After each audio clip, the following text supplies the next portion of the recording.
Good morning. Yo guys, morning dito sa amin. Sa ngayon, araw ng Lunes. So,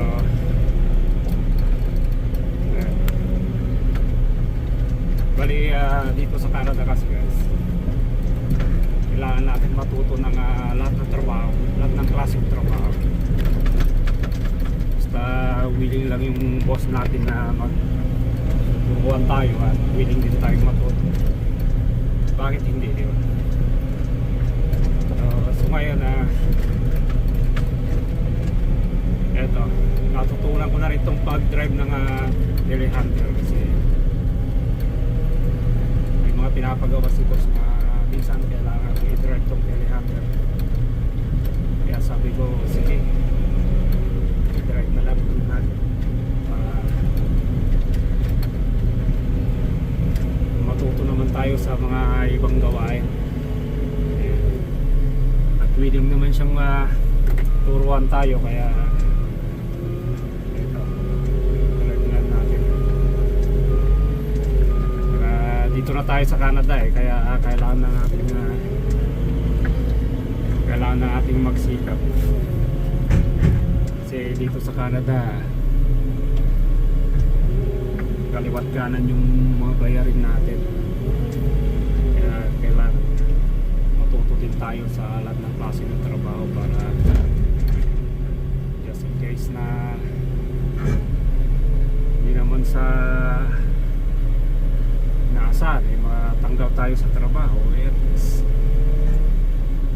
may mga iba tayong pamamaraan.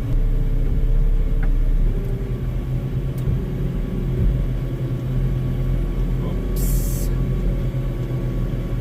Ayan.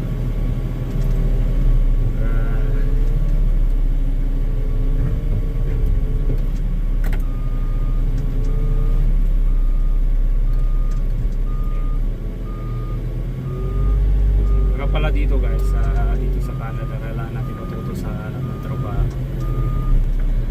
Basta willing lang naman tayong matuto at willing din magturo yung mga boss natin. Bakit hindi, di ba? Sayang naman yung mga oportunidad na binibigay sa atin na pagkakataon para turuan tayo. Kaya dito sabi ni boss, willing kang matuto, tuturuan kita.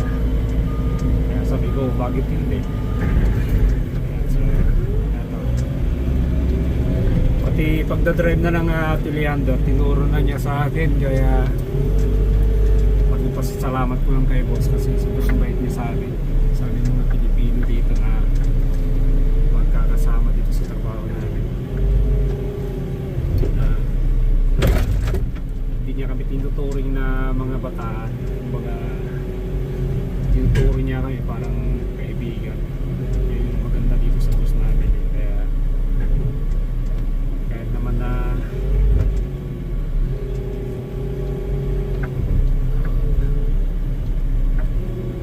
so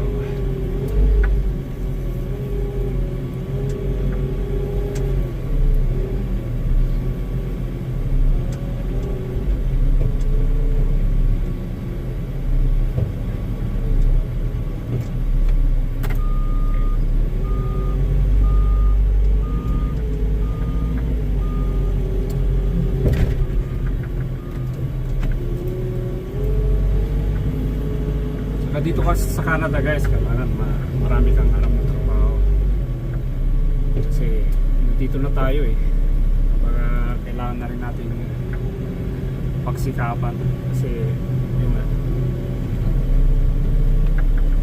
isa tayo sa mga pinalad na narating dito.